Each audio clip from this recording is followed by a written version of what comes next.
오늘 우리 주님께서 주시는 하나님의 말씀은 로마서 12장 14절로 16절 말씀이 되겠습니다. 성도의 아름다운 동행이라고 하는 제목으로 하나님의 말씀을 전할때 은혜 받고 돌아가시는 귀한 시간이 되실 수 있기를 주님의 이름으로 축복해 드립니다. 우리 인간은 혼자 살 수가 없죠. 더불어 살아야 되는 줄 믿습니다. 아무리 재능이 뛰어나고 또 아무리 머리가 좋고 권세를 가진 사람이라고 하더라도 이 세상은 혼자 사는 세상이 아닌 줄 믿습니다. 여러 사람이 힘을 합쳐서 아름다운 공동체를 이루어서 살아가는 모습이 가장 아름다운 모습인 줄 믿습니다. 그래서 우리 주님께서도 강조하시는 것이 신앙의 공동체를 이루라고 말씀을 하셨습니다. 아름다운 공동체 중에서 가장 아름다운 이 단체가 뭐냐? 신앙의 공동체입니다. 이 주 예수 그리스도를 중심으로 해서 모인 신앙의 공동체가 가장 복된 공동체라고 말씀하고 있는데, 어려움을 같이 이겨내고 또 박해도 시련도 핍박도 다 참아낼 수 있는 것은 신앙의 힘으로 가능한 줄 믿습니다. 박해하는 자들을 축복하고 또 그리고 기쁨과 슬픔을 함께 나누면서 한 마음으로 같은 마음으로 서로 간에 의지하면서 살아가는 바로 이 신앙의 공동체를 우리 주님께서는 만들어야 된다라고 강조를 하셨습니다. 그것이 이 세상에서 아름다운 공동체가 되어서 또한 빛과 소금의 역할도 감당할 수 있다라고 말씀하고 있는데, 오늘 주시는 말씀으로 은혜 받는 귀한 시간이 되실 수 있기를 주님의 이름으로 다시 한번 축복해 드립니다. 첫 번째입니다. 첫 번째는 우리를 박해하고 저주하는 자를 축복해야 됩니다라고 말하고 있습니다. 특히 주님을 따르는 이 성도들을 박해하고 저주하는 사람들을 축복해야 된다라고 말씀하고 있는 것입니다. 14절을 같이 한번 읽어보겠습니다. 너희를 박해하는 자를 축복하라. 축복하고 저주하지 말라. 다시 한번 읽어주시기 바랍니다. 너희를 박해하는 자를 축복하라. 축복하고 저주하지 말라. 누가복음 6장 28절에서는 다음과 같이 말합니다. 너희를 저주하는 자를 위하여 축복하며 너희를 모욕하는 자를 위하여 기도하라. 저주하는 사람을 위해서 축복하고 그리고 모욕하는 사람을 위해서 기도하라고 말씀하고 있는데, 쉬운 일이 아니죠. 이거는 신앙 안에서만 가능한 일입니다. 세상 속에서는 절대로 불가능한 일일 줄 믿습니다. 그래서 우리가 저주하는 자를 축복하고 모욕하는 사람을 기도해 줄 수 있는 사람이 되려면 이거는 내 능력으로 안 되는 것입니다. 온전하게 우리 주 예수 그리스도를 영접했을 때만 가능하다라고 말씀하고 있습니다. 원수를 향한 하나님의 마음으로 축복해야 된다라고 말하는 것입니다. 원수를 향해서 하나님의 마음으로 축복해야 된다고 내 마음으로 축복하는 것이 아니라 내가 예수를 믿는 사람이기 때문에 신월교회 성도이기 때문에 나는 하나님을 믿는 믿음으로 십자가에 매달린 우리 주 예수 그리스도의 그 믿는 믿음으로 나는 진심으로 축복합니다라고 해야 된다는 것입니다. 그래야 그 축복이 온전하게 전달된다라고 말씀하고 있습니다. 베드로전서 3장 9절의 말씀입니다. 악을 악으로 욕을 욕으로 갚지 말고 도리어 복을 빌라고 말씀하고 있습니다. 이렇게 박해하는 사람, 모욕하는 사람, 악으로 행하는 사람, 욕으로 나에게 달겨드는 사람에게 오히려 축복해 주라고 말씀하고 있습니다. 그리고 원수 갚는 것은 우리 주님께 맡기라고 말씀하십니다. 주님께 맡겨야 된다.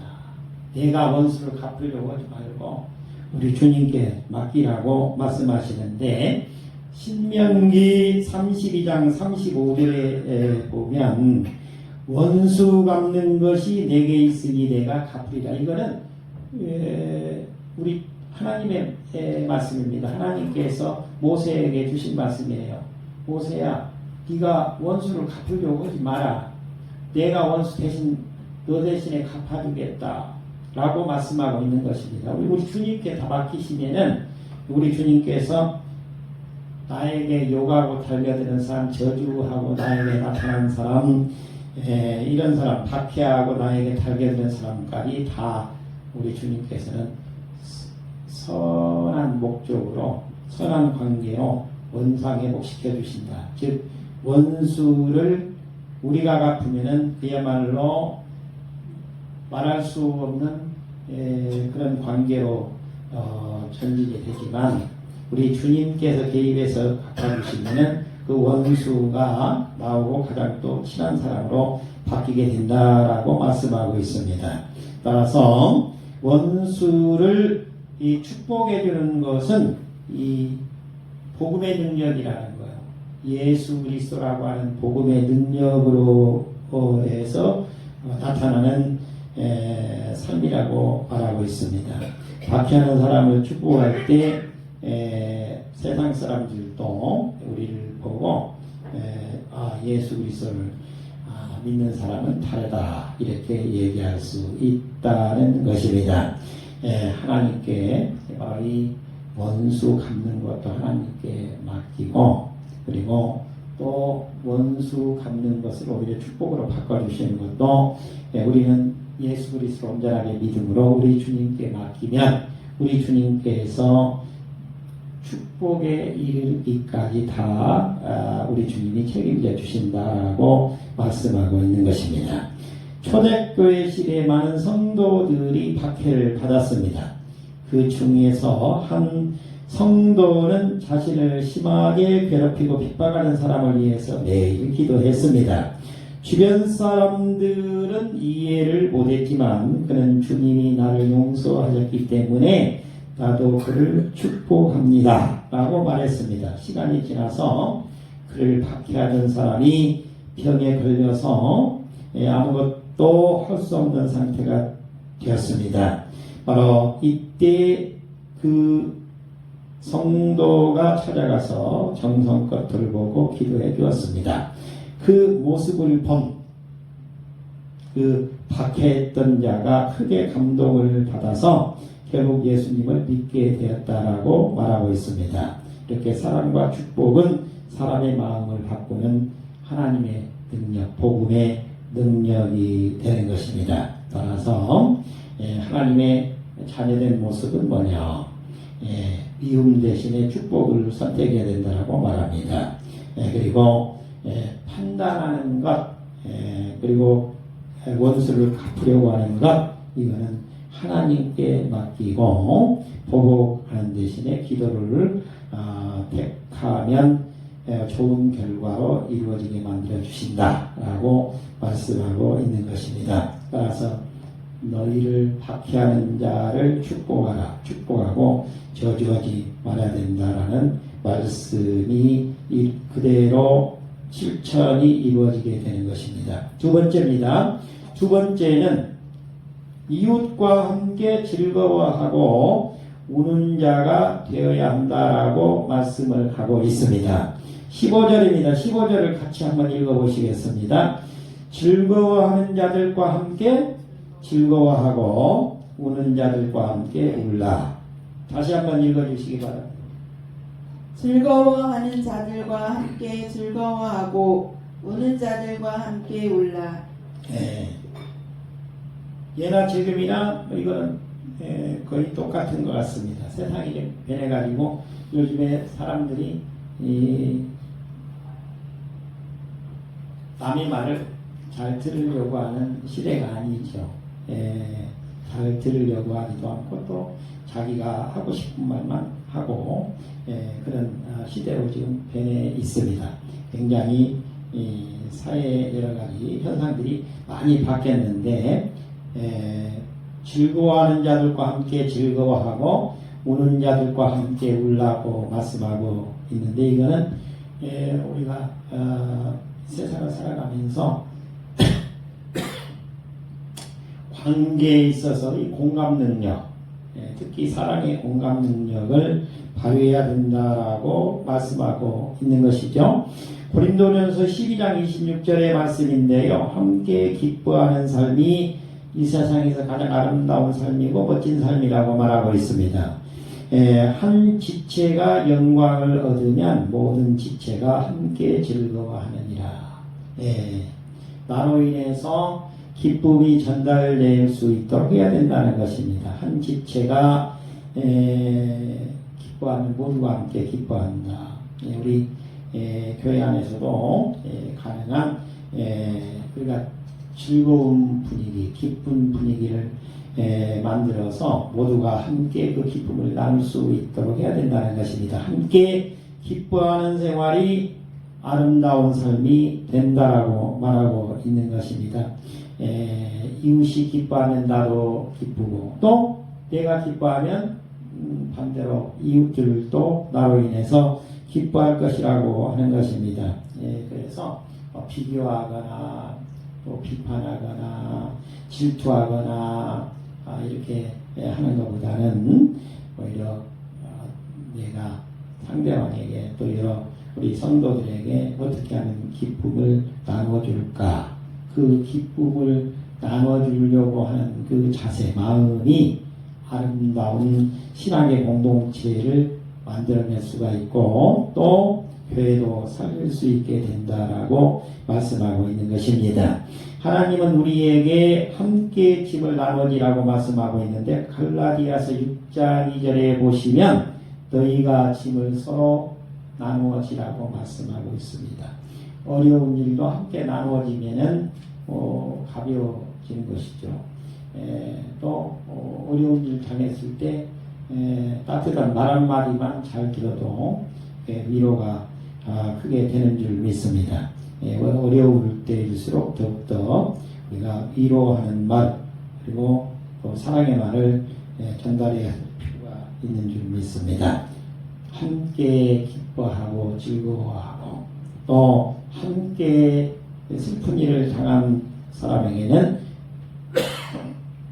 함께 울어주는 바로 공감 능력이 필요하다는 것이죠. 바로 우리 주님께서는 우는 자들과 함께 울라고 말씀하고 있습니다.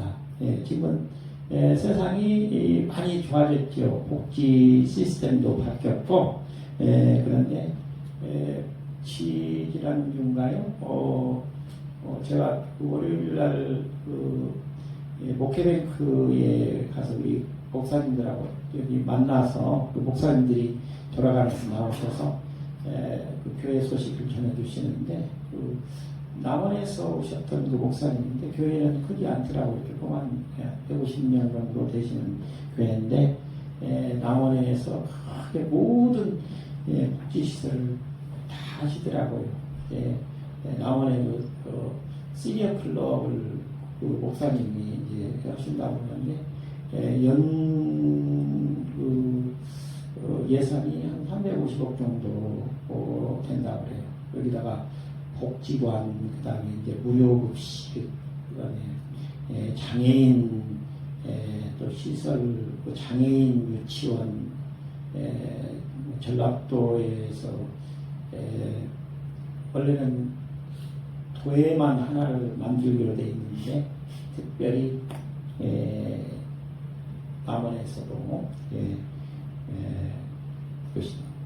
신청을 해가지고 장애인 유치원까지 좀 만들어가지고 하는데 아주 활발하게 잘하고 계시는데 우는 자들과 함께 우는 일을 통해서 하다 보니까 우리 교회 이름은 자기가 내세우지 않고 하는데도 얼마나 모든 사람들이 다 알고 또 전도도 되고 또 어려운 교회들도 남원, 순창, 임실 쪽에 있는 교회들 그 어려운 교회들도 아낌없이 돕는 일까지도 하고 있다.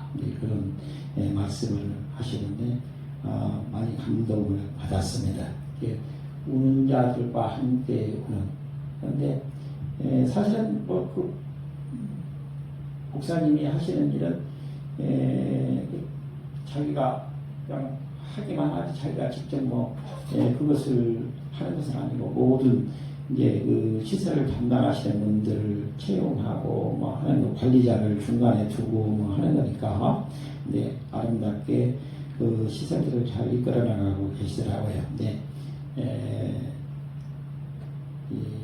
기뻐하고 즐거운 사람들과 함께 우리가 즐거워하고 기뻐하는 것도 중요하지만 특별히 어려운 상황에서 지금 울고 있는 자들과 함께 우리가 울어주는 그런 역할을 감당하는 게 우리가 교회에서는 특별히 해야 될 일인 줄 믿습니다. 어느 교회에 한 성도가 큰 사업에 성공해서 많은 사람들의 축하를 받게 되었습니다. 그런데 그 교회 성도들은 시기하지 않고 진심으로 기뻐하면서 함께 축복해 주었습니다. 얼마 후에 다른 한 성도가 큰 어려움과 아픔을 겪게 되었을 때 교회 성도들은 그 곁에 모여 함께 울면서 기도해 주었습니다. 물질로 돕고 시간을 내어서 함께 있어 주었습니다. 그 어려움을 겪던 성도는 이렇게 고백을 했습니다. 이 교회가 아니었다면 나는 버티지 못했을 것입니다. 하나님께서 사람들을 통해서 나를 붙들어 주셨습니다. 우리 이 교회가 저를 살려 주셨습니다. 이처럼 함께 기뻐하고 함께 우는 공동체는 하나님의 사랑을 실제로 실천적으로 보여주는 바로 아름다운 신앙 공동체라고 할 수 있는 것입니다. 우리 주님께서는 이러한 신앙 공동체가 될 수 있도록 하라고 말씀하고 있는 것입니다.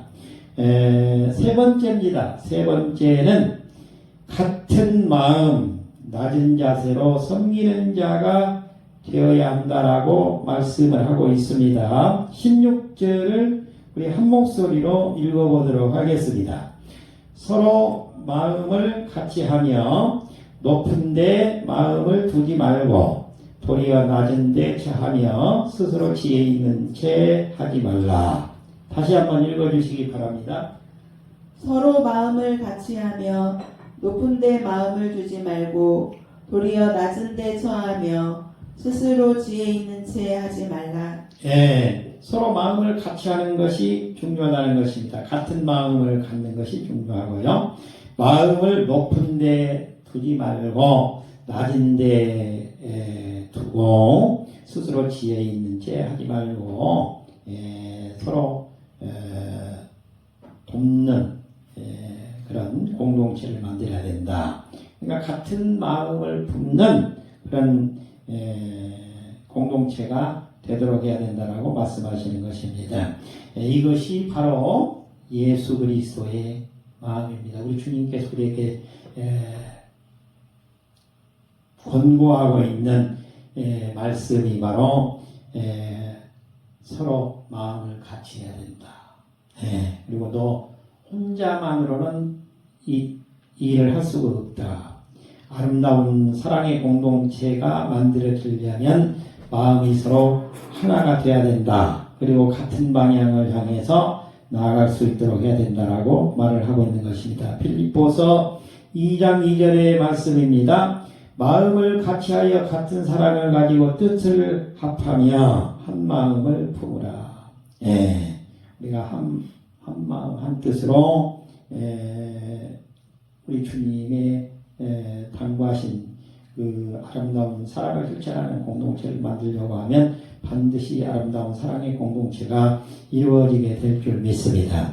그러면서 우리 주님은 낮은 자세로 섬기는 삶을 살아야 된다라고 말씀하고 있는데 바로 주님의 일은 겸손한 마음으로만 할 수 있다라고 말하는 것입니다.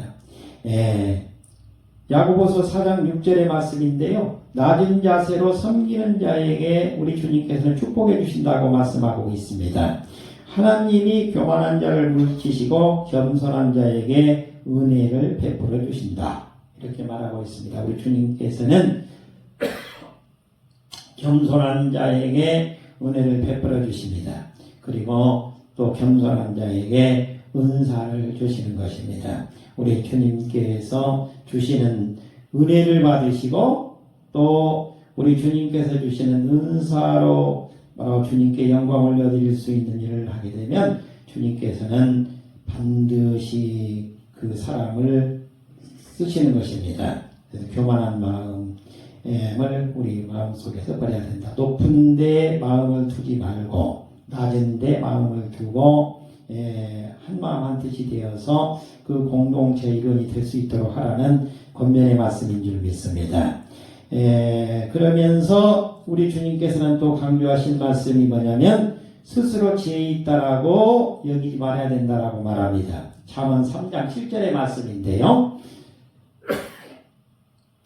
스스로 지혜롭게 여기지 말지어다. 여호와를 경외하며 악을 떠날지어다. 바로 자기가 나는 지혜로운 자다. 나는 그 공동체에 있는 사람들보다 더 많은 것을 소유하고 있다라고 하는 것을 드러내게 되면 안 된다는 것입니다. 그러면 한마음 한뜻이 될 수가 없다는 것입니다. 오직 모든 것을 하나님께 맡기고 하나님 앞에 다 내려놓고 내 지혜로가 아니라 하나님이 주시는 그 은혜와 은사를 받은 그 지혜를 활용해서 그 공동체가 아름다운 공동체로 나아갈 수 있도록 하나의 미랄이 되어야 된다라고 말하고 있는 것입니다. 바로 우리가 내 자신의 그 지혜로움을 우리 교회라고 하는 공동체 안에서는 내려놓고 우리 주님이 주시는 그 지혜로 교회를 섬길 수 있도록 하게 되면 우리 주님께서 그 사람을 높여서 크게 사용해 주실 줄 믿습니다. 어느 교회에 한 장로님이 계셨습니다. 그는 사회적으로도 높은 지혜에 있었고 많은 사람들에게 존경을 받는 분이었습니다. 그런데 교회에서는 늘 가장 낮은 일을 자청했습니다. 예배가 끝나면 아무도 보지 않는 곳에서 의자를 정리하고 화장실을 청소하며 새로운 성도들을 조용히 섬겼습니다. 어느 날 성도가 그에게 물었습니다. 장로님, 왜 이런 일을 하십니까? 그는 이렇게 대답했습니다. 주님께서 나를 위해 가장 낮은 자리까지 내려오셨기 때문입니다. 나는 그저 주님을 따라가는 것입니다. 그 모습에 감동을 받은 성도들이 점점 늘어나서 교회 안에 섬김의 문화가 자리잡게 되었습니다. 교회는 섬기는 곳입니다. 내 지혜를 드러내고 뽐내는 것이 아니고 내 지식을 드러내는 것이 아니고 내 권세를 주장하는 것이 아니고 교회는 낮은 자리에서 모두가 하나 될 수 있도록 섬기는 자세, 미랄의 자세가 중요하다라고 말씀하고 있는 것입니다. 오늘 우리 주님이 주시는 이 말씀으로 우리를 박해하고 저주하는 자를 축복해야 됩니다. 또 이웃과 함께 즐거운 일이 있으면 함께 즐거워하고 또 울어야 될 일이 있으면 함께 울어주는 자가 되어야 됩니다. 한마음 한뜻으로 같은 마음으로 낮은 자세로 내 주장을 하지 말고 섬기는 자로 살게 되면 반드시 우리 주님께서 그 성도님과 함께 그리고 그 성도님이 속한 그 신앙의 공동체 그 교회를 우리 주님께서 크게 쓰실 수 있게 된다라고 말씀하고 있는 줄 믿습니다.